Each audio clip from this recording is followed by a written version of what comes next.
We're back with another episode of Let Me Be Frank, and it's a pretty special one because we've got a couple of Partick Thistle legends in the studio today. We get Partick Thistle's longest serving player and their shortest living player. Yes. Aye, but we'll talk about that in a wee minute. First of all, Alan Ruff is with us. Ruffy. Yeah, thanks to be here. Yep, brilliant. Thanks for coming on. No talk. Did you know you were going to be in the company of another Thistle legend? Yeah, I've heard this story before. You know that it'd been a big asset if he'd came to the club, but obviously it only lasted 10 minutes. Yeah, and it didn't even last that. Was it as long as 10 minutes? No, it wasn't as long. I couldn't sign because I'd left Hong Kong without paying my phone bill, shall we say. So I just went and got my flight home, and I was to sign for Thistle, and they didn't release my registration. John Lambert, God bless him, he was brilliant. Lambert was brilliant. He says, we'll sign you the night or tomorrow morning. I says, yeah, no problem. And he said, we'll get the photos taken. I'm saying, really? He said, we're going to get photos taken. Roughly there was 30 photographers there and all that, and I'm thinking, what are you here for? This is you. And Did you have a scarf? Did you have a scarf? I had a scarf. Full strip on. I had the full strip on. Centre circle, the whole centre circle, they're all there, and I've got the scarf. Only team on to play for and all that kind of stuff. and then my agent's phone rang. The big Dom Jolly phone. Mm-hmm. He'd one of them, and it was Liam Brady. Now I played with Liam at West Ham, so I'm thinking, tell Chippy I'll phone him back. I thought he's wanting a number off me. No, it wasn't to be. He says, no, he wants to speak to you now. So I'm going, all right, Chippy, and he's going, I'm all right. Where are you? I says, for all. He's going, have you signed yet? I says, nah, long story, I've no signed yet. I says, what's the matter? And he says, would you be interested in coming back to Celtic? And I was like, and I didn't know what to do. I've turned round, so I'm back, got my back to the reporters and all the photographers and all that. And I'm whispering, and then he's going, what are you whispering for? Well, Lambert couldn't have been pleased. Oh, I said to him after that phone call, I says, right, I said, I've got to go, John. I says, for his family. And I left and I went straight to Parkhead. And on the news that night, it said that I'd signed for Thistle. So John was not happy.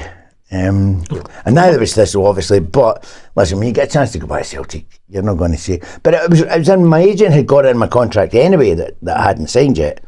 That if a bigger team comes in, I was gone. So the bigger team came in before I signed, so it made it easier. And to rub salt in the wounds, did you not go on and score against Thistle? I scored against them later? Yeah, but it was my first. It was just at Christmas time. And they came out and said, we'd like to wish everyone a Merry Christmas except Frank McEwen and Bob Murdo, and never even put me in the programme. I was number 9, just number 8 and then number 10. So it was, I didn't even get mentioned. So, and I don't take penalties, as you know, but I took that one. Anyway, so it's almost 10 minutes in, and the main guest has a chance to speak. I know, right. So, are you keeping well? Yes, I am. You know, obviously, trying to play golf with Frank on the odd occasion. You know, if he's got a decent handicap, to take money off him. It's a recurring theme in this podcast. Most of the guests say they golf with Frank, and nobody yet knows what his handicap is. I don't even know what it is yet. It depends. As you said to me, cheated once. We played this course, and he says he's off 14. He's been off 14 since he was 14. Right, that's the truth. So he's playing off 14. So 2 weeks later, we're playing Glenbervie, and I said to him, "What are you playing off today?" He says 16. And I says, you were 14 2 weeks ago. He says, this is a better course. But that's how it works. That's how it works. No, but it didn't at times. So he was so far ahead of his time. He's seen that happen. It was windy and all. It was windy. He got to take that into consideration, yeah. But yeah, he's. I play off. I'm about 11.6 now. That's my handicap. About. It's 12. I sometimes play better. Sometimes play a lot worse. What's your handicap at the moment? I'm 18. He's up again. 18. He's never told you the story. We went and did the golf show with big Alan Tate. And Alan Tate said there's can't give you any money for doing this appearance, but I can give you equipment. So the two of us took a driver, took a tailor-made driver. So him being him, when's it coming? When are we going to get it? When's it coming? That's not the Frank I know. Have you got yours yet? I had got mine. I know that. And every time he phoned me up, he would go, have you got yours yet? And I went, no, I've not got mine yet. I'm not having this. He's going, I'm not having this. So we went down and played at Dundonald. Yeah. So I goes on the first tee and I pulls out my driver. He never had this. He's going absolutely. I wasn't happy. Did you get it eventually? Oh, I got it and I couldn't play it because it was measured. I couldn't play it. I didn't like it, so I gave it back. So, so you guys, you'll have played against each other back in the day, and at club level. I'm trying must have been. When did you St. start playing? 80. Oh, we must 80, have played. 81. I was 81, 82. I was getting the first team really. 80, but 80, 81. I signed. Had a few games.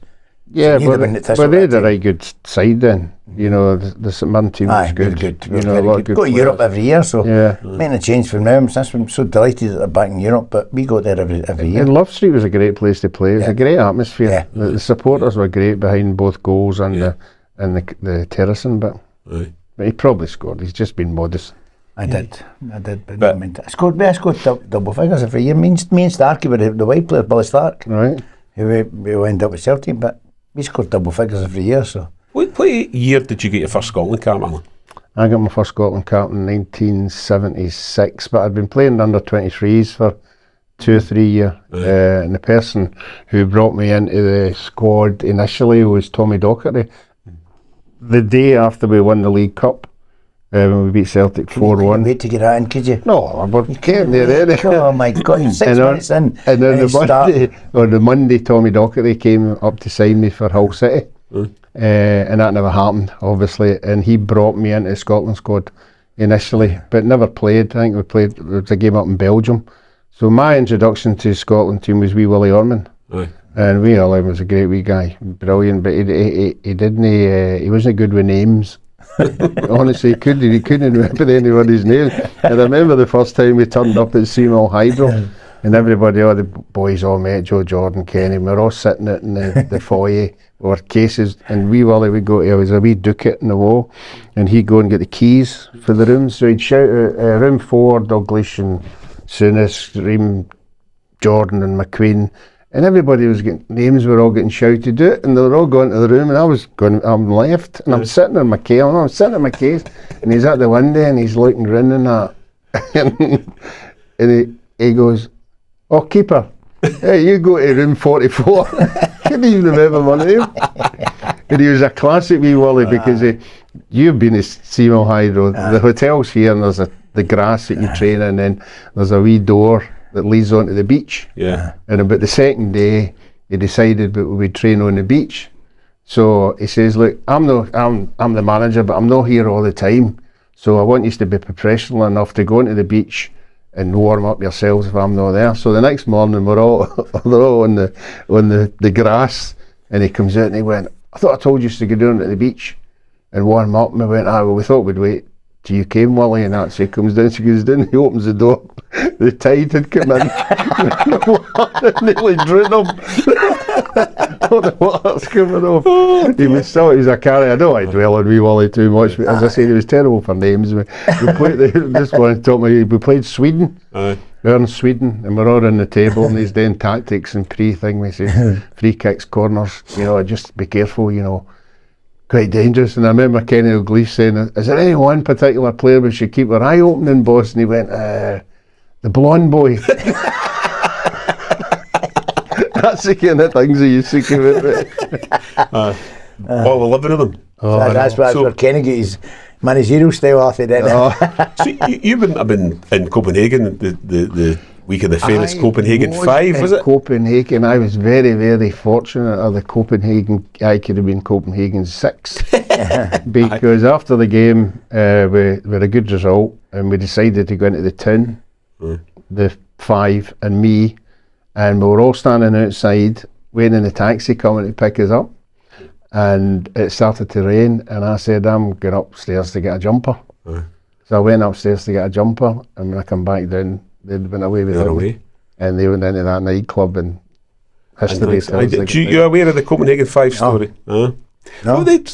The story was they went with wee Billy Bremner was there, and seemingly went into the nightclub, and it was quite busy, blah blah blah, and Billy wanted a whiskey, and he went to the bar to get a whiskey, and the boy said, no, you have to buy the bottle.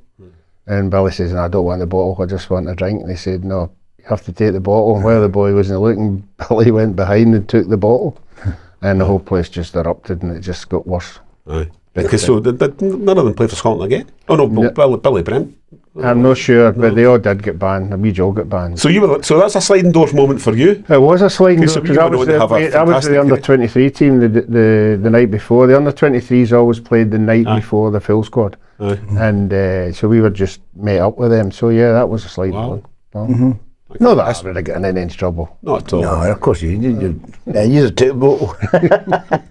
We were talking before the recording started about 1982, and how you mentioned you had a photograph of the team lined up and all the European Cup winners Scotland had in that squad. Yeah, everybody talks about the games moved on, and a lot of Anglos, the boys are all playing with good clubs, McGinn and all them, and Fletcher and everybody. But that team in particular in '82 had a wonderful squad. As I said, I've got a picture in the house. I was standing at the Brazil game before the national anthem and everything, and I said to you, was it 6 or 7? 6 or 7, Six or seven had European Cup winners medals. The Liverpool boys, obviously, Nottingham Forest, Aston Villa. You mentioned Alan Evans, and Robertson, and everybody talks about we've not got a striker. No, we had a striker that played with Barcelona, Stevie Archibald. Of course. It was a fantastic squad. Joe Jordan played for AC Milan. Correct. Kenny Dalglish played for Liverpool. That's right. I'm just trying to imagine what the modern equivalent would be, what the Scotland team would be like, and what's a modern equivalent. It's actually so they kind of underachieved, didn't they? I mean, even in fact, probably. I don't know. There were some good teams back then as well. I mean, I know they've underachieved, but do you think the Soviet Union team that knocked us out? Do you think they had 7 or 8 European Cup winners? Which team did you? The 1982. Russian that knocked the USSR. It was they had a fair quality team. New Zealand were just up and coming. But Brazil was the one. Jockstein always said, "Forget about Brazil game. Forget about that. It's whatever happens against New Zealand and what happens against USSR. That'll take you." And unfortunately, we couldn't beat them. Can you tell us the story? Tell me. I know it's going off script, but the Brazilian team, when you did jokes, we couldn't beat them. We couldn't. No, we come up with the idea. Somebody come up with the idea that we would noise them up.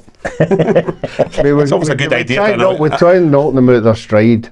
So what we decided to do, when the referee chapped the door, we would let the Brazilians come out of their dressing room and just stand in the tunnel, because it's annoying when you stand in the tunnel and the other team doesn't come out.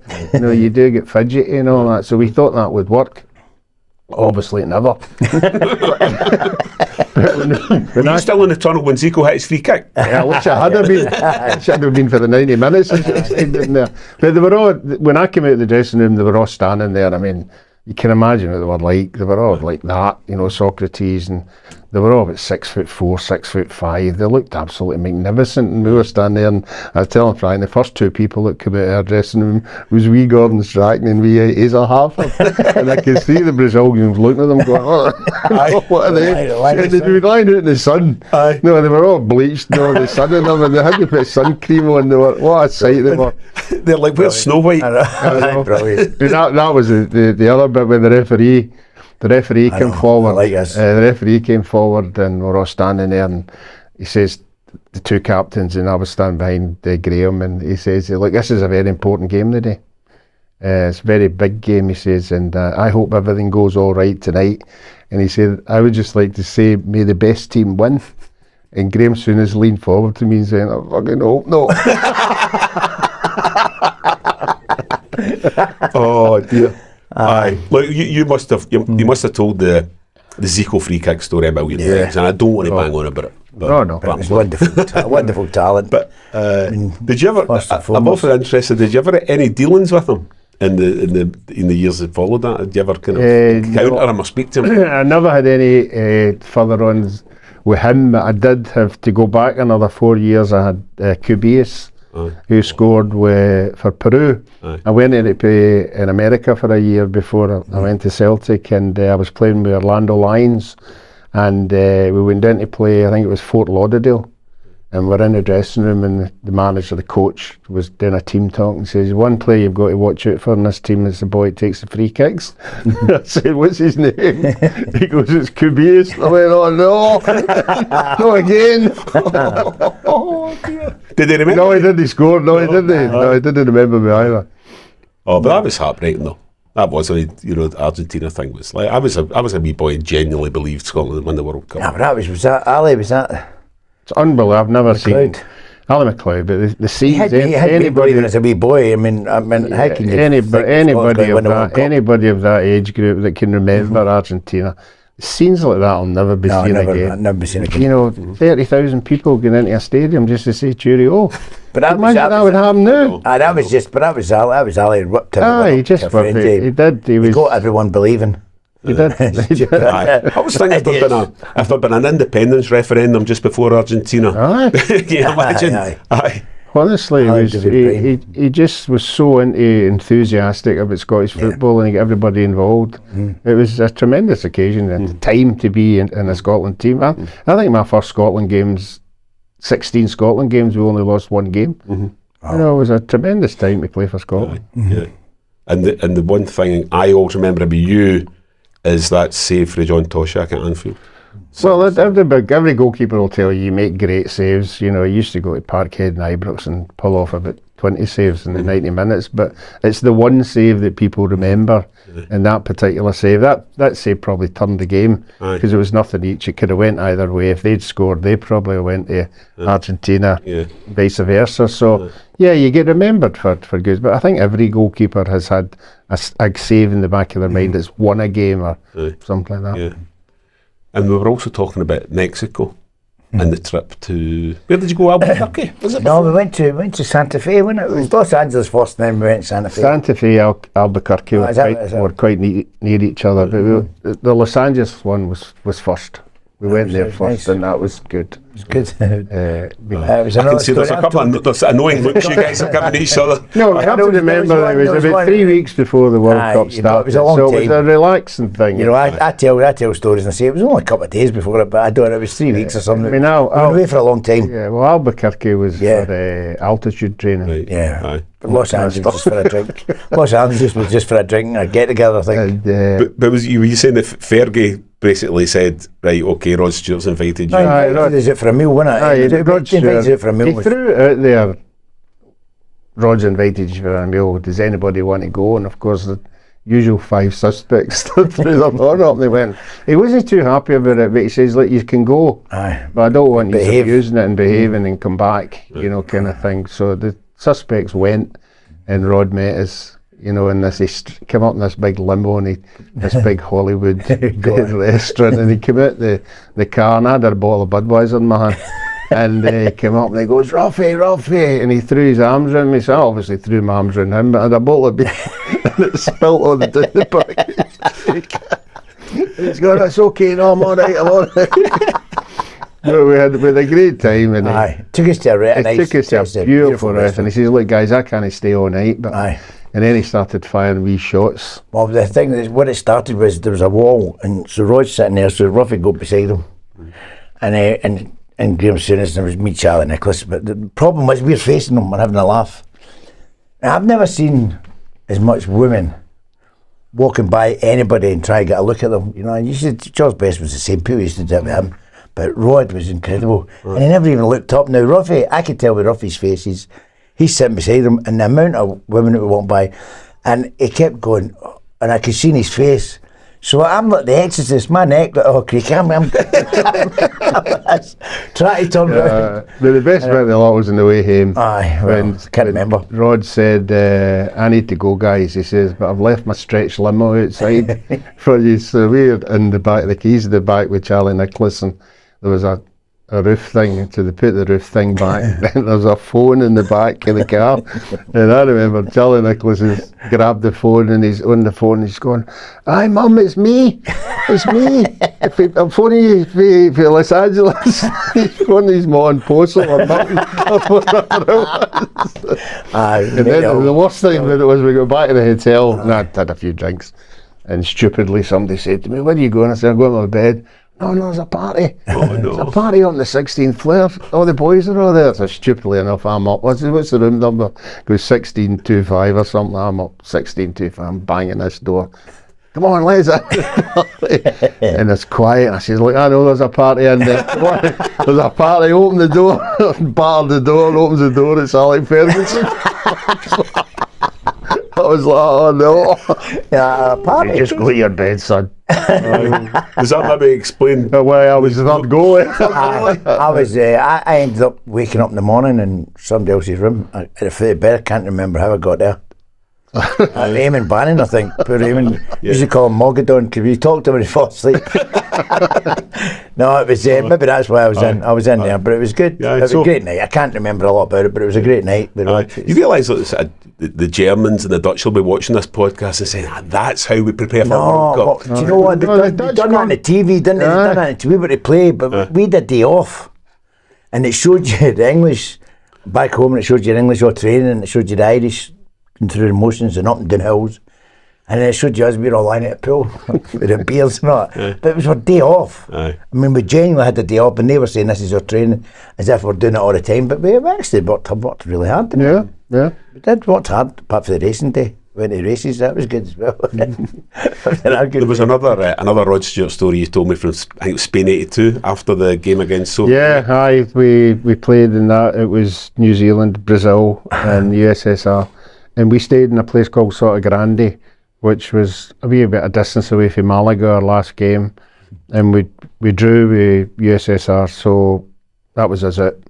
So we stayed in Sota Grande. Somebody said, look, we're not going home for 3 days. There's no point in us going away back to Sota Grande and just moping about and with nothing to do. And somebody came up with the idea that we stop the bus and go off at Borabunus. So the usual suspects again. I can't remember who exactly was given the job to go up to Jock and say, look, some of the boys want to get off and go to the bus back. And I remember his famous words, if you want to go off get off the bus. So 5 or 6 us go off the bus. We're into a restaurant to a meal, and Rod Stewart was there. Of course, he saw Kenny and Graham, so he comes there and he's chatting away with the boys, just talking about football. He loves it and that. And I think the wife he was going out with him was Alana Hamilton, and she had enough of it, because he'd left her at a table, and she come over and said, Rod, we want to go home now. And he says, no, why just go up the road yourself? And I'll catch you later. Oh, fantastic. Yeah. It was all good. It was good. But the World Cup, you get to the World Cup, and it was an experience. It was an experience for me anyway. One that I'll never forget. But just getting there and getting a game time. But he's been to 3. So it must be a bit special.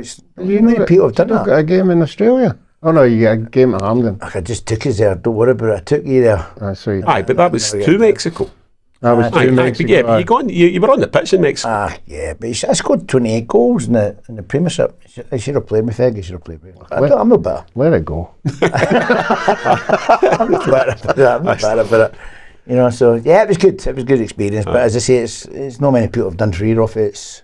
I think the great achievement, Joe Jordan scored in 3. Has he? Scored in 3 World Cups, which was absolutely incredible. He wasn't in 82, was he? He scored against Soviet Union. He was there in 86. No, I'm talking about 74. 74. Which just shows you Scotland used to get there all the time. That's true. People will be saying, what? 4 in a row? Just to get the World Cup. But see that 74 World Cup though, that was a time where that Scotland squad had a spine of Celtic and Leeds United, arguably 2 of the best teams in Europe at the point as well. Again, it's another example of probably underachieved a wee bit, Well, these boys were all playing finals, champion European Cup at the time. The Celtic boys were all Davy Hay and all them were all they were in the final nearly every second year, or semi-final or whatever. So they had a great. I thought they were the most unlucky team not to qualify. Yeah, but again, that was all to do with whoever played Zaire last knew what they had to do, kind of thing. Scotland played Zaire first. If Scotland played Zaire last, and we're told, right, you have to win 4 or 5. You have to win 4 or 5. They probably would have done it, but this obviously showed them too much respect in the first half and whatever.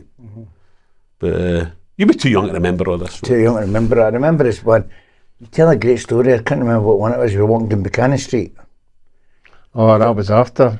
This was after Argentina. We come back and Peru beat us 3-1. And I was going down Buchanan Street, and unfortunately I think it was near a couple of months after Argentina, and I was walking down and there was a boy in this shop, and he was sort of begging. He was a blind boy, I could see people were throwing money in his cap, So I went up and I threw some money in his cap, and he goes, well, thanks a lot. And I went, no problem, just try to help you out. And he went, oh, he says, I recognise your voice. He says, you're Alan Ruff, aren't you? And I went, aye, I am, aye.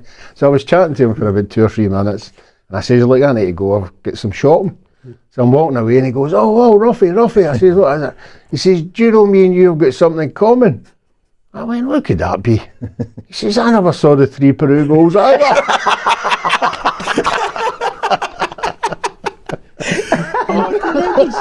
Oh, that's absolutely brilliant. Oh, that is fantastic. That's brilliant, isn't it? That's the humour. That's the humour that you get. But that was tremendous. So how you went to America? I mean, how did that come about? Did you finishing your career? I was finishing my career at Hibs, and Hibs had brought in Andy Gorham. So I decided I can go and try America and see if I fancied it. And I went over there for a year, loved it. Every minute of it. It was so relaxed, everybody was enjoying themselves. Never the concept of winning and losing. It didn't. It was just I remember the first game we played Washington DC or something, and they beat us 3-0, and I was sitting in the dressing room, obviously taking in the defeat, and the boy goes, hurry up and get your gear on. I goes, what is it? He says, we're all going to the party. I went, what party? He says, it's the after game party. And I went, who, eh? He goes, the other team. And I went, and the other team's supporters and our supporters, we're all going to have a party. And I'm going, we just get beat 3-0. And he went, no, that's the way it is. That's the way it is. And the owner boy, the other bit of that, the owner boy used to say to me, Alan, he says, this not happened back home. The fans all meet up and all that stuff. And in the street. He goes, I'm thinking of buying a pub in Scotland, and I'm going to make a sports bar, but I'm just going to make it for Celtic and Rangers supporters. I was going, oh, really? That'll work. Somebody should try that. Oh dear. Before we go any further, just a reminder, everybody, if you're enjoying the podcast, and the numbers are great.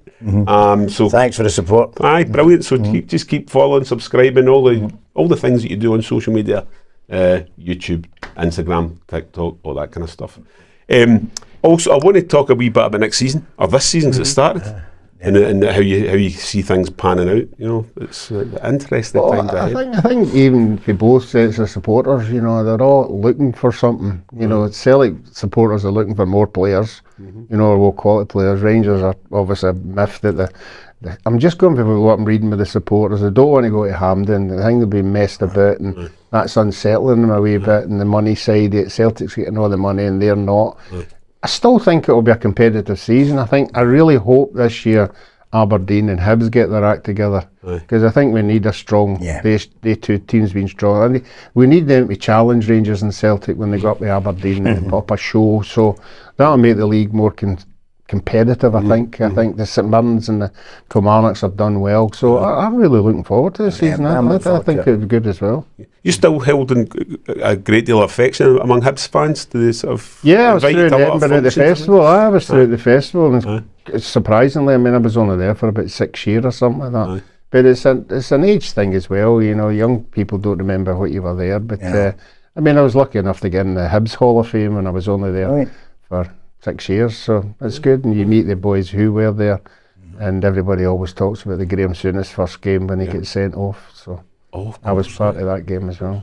There you go. So it was good. So your final act is one of your final signings was you came to Celtic as well, wasn't it? Yeah, I was going to stay another year in America with Orlando. I was actually maybe taking a coaching job there, and I came home one night and Billy McNeil was on the phone.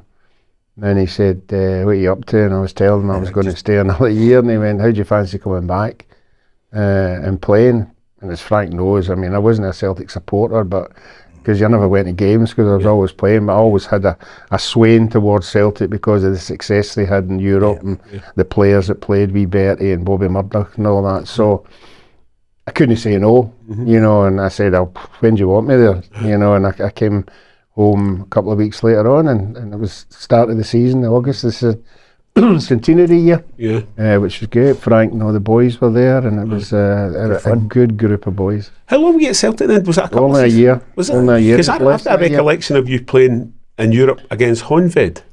I only played in Europe twice. Honved. I played Partick Thistle against Honved and Celtic against Honved. Got an assist. You gave me a goal. I did, aye. kicked out to me, and I turned the goalkeeper, a big boy, got on my shoulders, and I thought, really? I just turned him. Once they're up there, you've got them. So I turned him and lobbed the keeper. A great goal, one of my best goals. Thanks, Ruffy. Was the Hornved in the centenary season, or was that the season after? I've got a recollection of like after the. I'm in the team photo for the centenary year. I think there was a 2 or 3 months. I don't know how he spun it round about, but there was a lot of celebrations going on the year that I was there. Yeah, I'll be still celebrating. It was pretty good. It was pretty good. But there's one story that you tell. You've told a couple of times. I'd like you to tell that because. About we're playing Liverpool in a testimonial game. All right, we're playing. Is this an ex-certificate story? No. We were playing Liverpool in a pre-season game, and I'd say we were older at the time. I was about 36, 37, and we were all sitting in the dressing room with Roy and all the boys, and he comes walking into the dressing room with a pair of black leather trousers on. I mean, you're talking away back then, you know, guys never wore black leather trousers, it was women, you know, so he's parading about the dressing room with these black leather trousers, and I'm going, Frank, have a look at yourself, man. And he's going, oh, you old guys haven't got a clue, by the way. So he's parading about with these black leather trousers. So we got stripped for the game. So Billy McNeil says to me, Ruffy, you're on the bench today with Frank. He says, when you go onto the park, I want Frank to warm you up. I went, fine. So we get out onto the park, and the rain is absolutely lashing down. It is pouring. The park's getting wetter and wetter and muddy and muddy. If it had been a friendly, it'd have been cancelled. So as he says to me, right, what if I do? I have to warm you up, Ruffy? And I went, what you want? I says, well, just hit the ball right at me. I'm not diving in that. I'm not diving in that mud. I'll get all dirty in it. So he's hitting the ball right at me. So after about 10 minutes, I say, right, I better start diving. So he starts hitting the ball doing left and right, and I'm diving about like a maniac in the mud. I mean, the mud was everywhere. So after about 15 minutes, I'm covered, absolutely covered in mud, head to toe, and he says to me, is that my black leather trousers you got on? I think I changed that night. Oh, fantastic. It was funny. He's diving about and I didn't notice my trousers. Brilliant. That was the things you used to go up to. It was good fun. You've had a great career, haven't you? Have you great, 20 years. Regrets on it? Have you got? Probably regret would probably not going down to England when I had the chance to get. Did you have a chance? There was 2 or 3 times. Wee Betty always used to tell me, "Oh, I could have sold you there and sold you there." But after the fact, was that after it was finished and that, and Man City, Middlesbrough was the worst one of the lot when I was at Thistle. When way back then, you used to play the home internationals. You used to play Wales on the Saturday, Ireland on the Wednesday, and England. On the home charter. So before I went and met up with the Scotland squad, I got a phone call for the club that Middlesbrough had put in a bid. I think it was 100,000, and just to go away and enjoy the home internationals. So when it's finished, you'll be a Middlesbrough player. And I think it was the boy Neil phoned me up as the manager, and he explained to me what was happening. Just go away and blah blah blah. So anyway, we played Wales, played Ireland. We turned up at Hampden to play England. In about an hour and a half, the bus came up and we walked into Hampden to play England. And Alec Cameron, who was a sports reporter, came up and he went, "Oh, you must be gutted." I says, "What are you talking about?" He says, "Middlesbrough have just signed Jim Stewart. They come Arnold." And my first reaction was, "Could you not told me that after the game?" Instead of half an hour before it. But there was something about the money. They wanted the money up front, and Thistle wanted the money up front. So it never happened. That's about the closest it goes. So in Man City, Middlesbrough, I mean, again, sort of sliding doors moments. Yeah, I mean, I think everybody would, like Frank's done it, you know, like to challenge yourself doing in English football, but I enjoyed every minute at Partick Thistle. I know I was there a long time, but every day was a bonus, getting in there, meeting the guys, and it was a great club to be with, and great people, you know, so it wasn't a burden, it wasn't something that was annoying me, you know, because obviously I got the move to Hibs and that, but who knows. I've got to ask you, so what was it like going to meet the Celtic in the final? How was that? Well, for the boys at Thistle. Thistle. Well, you talking 1971? Aye, there's only one cup. So you'd have been 19. That's what we were on. There was 4 or 5, 19 and 20. A lot of people don't. You'd just come up for the lower division. Celtic had just come off a semi-final, a European, I think it was Feyenoord or something. Feyenoord, yes. And of that Thistle team was a mixture of young boys and old.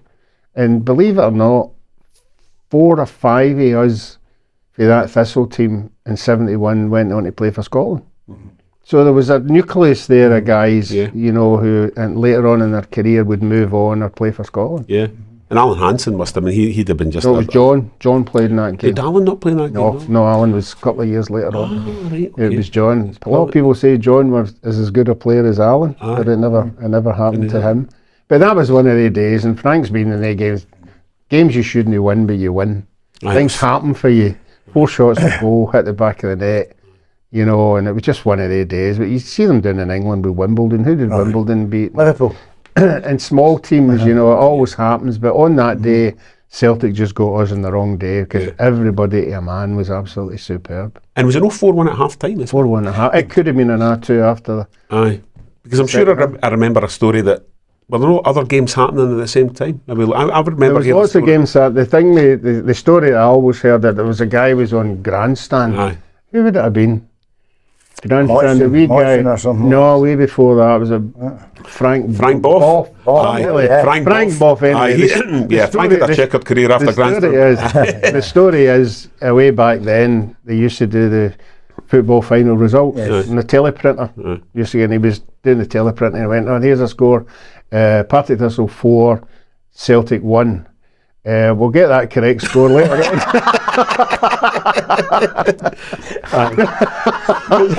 Because I'm also, again, I may be wrong, and I'm sure somebody will check this. I've got a recollection like Rangers were playing at the same time against. And I heard people left to come into Hampden. But also that the Tannoy announcements at half time was Partick Thistle 4, Celtic 1, and a lot of the Rangers fans will say, well, that's a mistake. You know, and but was that 71? The cup 71. Jimmy Bone scored. It was Celtic beat in the final. It was just after that. It was just after that. But we won that game. We won that game 4-1. And as I said, on the Monday, Hull City tried to buy me, and then on the Wednesday we played Dundee. It was nothing each, and then our celebrations carried on to the next week against Aberdeen. Aberdeen beat us 7-2. These things happen. You don't get scores like that anymore. No, you don't. No, never. I'm forgetting, of course, about the incident last year, the earthquake as well. I was just sort of, doing my research on you before you came in. The earthquake? Yeah, I was in Morocco. The earth moved from. You know all about that. Maggie said when she was asleep. No, it was just night, late on, about 11 o'clock, and we just went to bed. And you're on a holiday, and some people come in late at night, like Frank, start moving the chairs about outside, and I could hear all these sort of chairs moving. I'm going, oh God, nightmare. Next minute, the whole room started moving, and things started flying off the wall, and it was just for 35 seconds the most terrible, horrifying experience I've ever had. It was just, and then it just went away. But then you saw the devastation. It's horrific for the people who lost their lives up in the village. It's terrible. I mean, it must have been absolutely terrifying. Terrifying, aye. What's the most scary things happened to you? Couple of divorces, no. I don't know. Just had a car crash. That was a good one. But bad car crash. Aye, you're okay. That was just I saw the pictures. Did I? Well, maybe let the viewers see the pictures. Actually, it was terrifying. Actually, it's horrifying when you get put in a. Because you just don't know. It was 7:45 in the morning, and the guy actually fell asleep. So, and he came driving across, and luckily my reflexes swerved, but he's hit the front right in the car, and it could have took me out, but it never. It's a good car, strong car. If I was in a saloon. Just the advertising. I was going to say, Arnold Clark, good car. You haven't said what brand and model it is. Yes, I don't do that, but they know. Yeah. So it's good that the cars are built. These cars had a good car, so I just think, the big man's got other plans for me, I think. You're not getting out that easy, you're going to suffer. You're okay, I'm all right, yes. Whiplash, though. I've got it all. There's a few. I've got it all. I've had to go to hospital and that, but I get on with it. I've not played golf for a wee bit, so I must be bad. But your reflexes saved you? So yeah, that's what my missus says. You know, that's what the surgeon said, the doctor and that. So yeah. On the subject of reflexes, that Zico free kick then. Yeah. Zico free kick. There's a long story to that. Oh, brilliant! We've got time. No, it's just a thing. We'd been in Argentina the year before. The tour of South America, was we it? played Chile. We beat Chile 4-2. Believe it or not, we drew 1 each with Argentina. And then we went to the Maracana to play Brazil. And Zico scored a free kick that night. So roll on to the World Cup in Spain, and I don't know who was doing the analysis of the teams that were playing, who took free kicks, corners, blah blah blah. Anyway, the report was that if Brazil got a free kick, it was either Socrates, Juninho or Edar. Right. And I'm sitting there going, what about Zico? What about Zico? No, he's not been taking any free kicks. Don't have to worry about him this year. I'm going to, you sure now? It's Socrates. So I've lined up the wall and I'm watching Socrates and the other two, and Zico's just standing with his hands in his hips, and I'm going, well, don't need to worry about him. He's not taking this. Next minute, the other three started scooting all the other place, and Zico turns round and curls it right in the top corner, and I'm looking at it going, don't go in, please. Don't go in. Did you? I don't even saw it. Because the wall was central, and it came round. Did you consider? Because I was looking at the footage. You kind of make a half-hearted. Point diving. No, but as I said, I've said that before. If you're not going to get it, what's the point? That's the point. Just putting on a Hollywood attempt. Just get it. Different class. Go get your jersey. But they were magnificent that night. See, before that game, they were the best team, weren't they? Before that game, we were outside warming up. 15-20 minutes before the game. Our boys, Graham, but the sweat was just pouring off them. And any supporters that were in the stadium that night, it wasn't sunny. It was just humid. Yeah. The Brazilians were just walking about as if it was nothing. That's the best. I would say that's the best team I've seen for a long time. They should have. They should have beat Italy. They should have. But there's always a joke about about Scottish goalkeepers and but that's done all right over the years. Yeah. Like yourself and Jim White and Andy Gordon. Well, I mean, Hibs in particular have had 4 Scottish goalkeepers now. They've had me, they've had Jim Leighton, they've had Andy Gordon, they've David Marshall. Of course, yeah. So no, there was a good. I think Andy and Jim, dispelled the goalkeeping theory, but it was always for England. It was because any time Scotland went down to play England, like unfortunately for Stuart Kennedy, he lost 4-5 there. 5, and other ones. I remember my very, very first Scotland-England game in Wembley. The boy said to me, Bob Wilson, who was a Scottish ex-goalkeeper, he worked in BBC, said he wants to do an interview with me before the game. So I went out onto the park at Wembley about an hour and a half before the game, and his first question to me was, do you think it's going to be a nightmare for you today? And I went, what? I says, what kind of questions is that? I said, you used to be a Scotland goalkeeper yourself. As a matter of fact, how many caps did you get? And he went 1. I went, oh well, that's the interview finished then. Brilliant. And we beat them 2-1 that day. Scotland-England games for me were great. I loved every Scotland-England game. Fantastic. Some cracking matches. They should bring it back. They really should bring it back. There's been a few recently, but I like the games. I never played them, but the Scotland, England, Ireland, and Wales. Home internationals. Home internationals. I like that. I don't know why they don't do it in the summer. They've got all these friendlies coming up, and that doesn't mean anything when you're playing friendlies. But you're playing against Scotland. Way back then, the players committed themselves to it. They all wanted to play it. The English boys all wanted to play games, it. Ruffy. They're playing. Sometimes it's they're playing nobody now, and it's you go well. Whereas if I was wanting to go on holiday or play against England, I'd want to play against England, or I'd want to play against Wales, or I'd want to play against Ireland. People don't appreciate the Scottish players who are under the most pressure are the Scottish players who played in England. I know. No, they're the ones that are trying doubly hard not to get beat, because the big stars that used to play with England. My first Scotland-England game in the day, I was with Partick Thistle at the time, obviously. We were only playing against like Dumbarton, teams like that, 2,000 and 3,000. There was 100,000. Aye. in the stadium, and they tell them they were standing in the dressing room. My first one, we were standing out in the tunnel, and then the English dressing room opened up, and Ray Clemens came out, and Emlyn Hughes, Kevin Keegan, Mick Shannon, and I'm sitting there going, I'm the only person here and I don't know.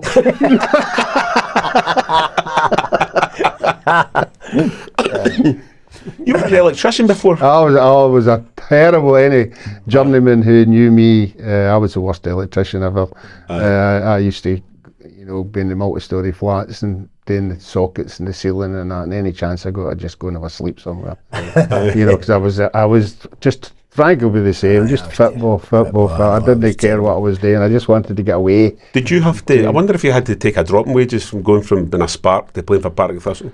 In the early days, we didn't worry about money, did we? About money. We didn't. It wasn't important, I never done any. All the young apprentices always did overtime. Aye. I never done any overtime. I just needed to get the training, So that was a big thing for me. What would your wage have been when you started at Thistle? Can you remember? 40. 40 quid a week. 40 quid in the first I team. wasn't much more. I was 50 when I went to St Mirren. 40. I quit my job to go as well. For 50 quid. Quit the job on the roads. Quit my job on the roads, so I could go full time, because I started late, so I wanted to make up some time. And even the fee for playing for Scotland away back then was £100. Cost us. £100. You get money, £200 for wearing Puma or Adidas boots. Mm-hmm. Aye. The rep gave you £200 after the game, or 100, whatever deal you were on.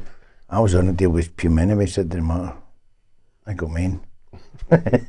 You much ever sort of look at the... I mean, money was never important. Money. Honestly, that's the biggest regret you have, that you never chased the buck. You were just so happy.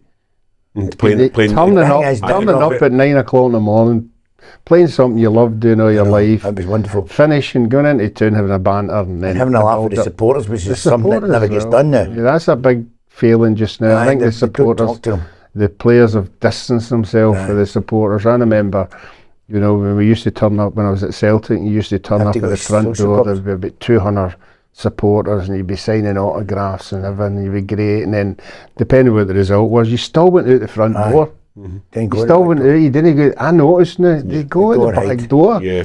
They're away around somewhere else. You used to go on a Friday, and the gaffer used to say at Celtic, Big Billy used to say, now you're going here the morning, you're going here the morning. He used to come in with a pile of envelopes, sick children, 2 wee kids. On the week, but weekend you had to go to support. Who'll go to that, who'll go to, there's a elderly supporter, who'll go to his house and say hello and all that, and the guys would just take, I'll take it. I done an awful lot of Paul McStay winning the Player of the Year that year. I done a lot of Pauls. Picked up a lot of trophies for him. Aye. Where was Paul? He was busy going somewhere else. He couldn't do them all, could he? He was getting about 10 a weekend. Tommy Burns was more than generous. Tommy would take a lot, and you'd take it above. Somebody first took me up to the hospital. He used to go to, and it's like, Mum will go up, and I used to go, what? He's got Partick and gone to Six Children's Hospital. It was great. Tommy was... My first day at Celtic was, we went in, and I knew most of the boys anyway, and then we used to run along to Barrowfield, to train. We come running back going. I was getting in the door, and Tommy says to me, where are you going? I said, I'm sure with everybody else, training's finished. No, first day at training, you guy, you always come for a run with me. I'm going, a run? I've just done the training. He says, no, you've got trainers on the way we run. So we comes out of Partick, we starts going round all these corners and things. He's like, Tommy, where are we going? Next minute we're outside the chapel. He says, I'll only be half an hour. Jumped in and it's St Mary's. The chapel left me outside. Sitting as his guard. I know. That was Tommy. That's fantastic. It was really good. Aye. They broke the mold. I'm going to ask you about your t-shirt. This is in tribute to an Italian striker that scored against Ruffy years ago. Wow. Well, remember? I wish we could nail that guy. I wish I had a tenner on me, because I used to pay a tenner to get flash name. I keep telling you, there's more to me than my boobs. Alright? Sorry for Stop objectifying me. That's good, it's good. Good advertisement in the front now. There you go. So you're doing a wee bit of media work yourself now, and you enjoying life, living your best life, Alan? Yeah, I think so. Yeah, I think as Mac will tell you, if you're lucky enough to get 20 years at it, you like to continue it. Yeah. And I've been fortunate enough to be with a pundit or on a football phone-in or with Peter and PLZ, and we have a great time there, and just continuing, talking to people and talking about football, giving an opinion. I don't think there's enough people give an opinion, and you do your best. If you upset somebody, then so be it. And you're looking well, you're looking healthy too. I don't like asking personal questions. You must, what age are you now? I'm 72.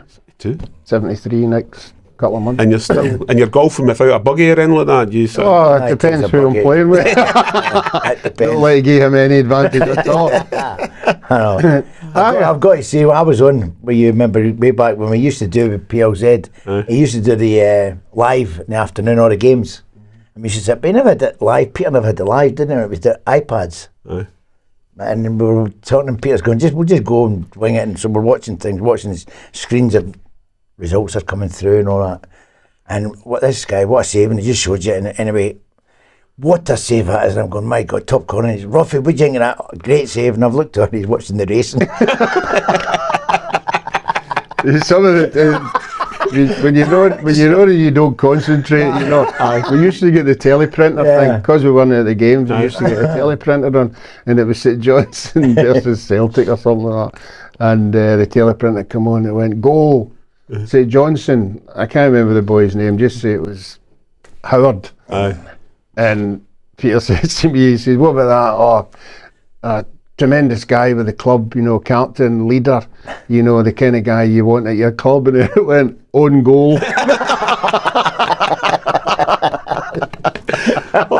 Brilliant. It was good fun. I enjoyed it. I'm worried about the time because we're, we've got a busy man yourself, but wonderful to have you in. I love it. Absolutely. Listen, proper wander down memory lane for me as well. Listen, some of those old World Cup stories, particularly when a wee boy watching Scotland and Argentina and Spain and Mexico. You listen. Well, I think we'll find a hard push to sit here with somebody that's been to 3 World Cups. So.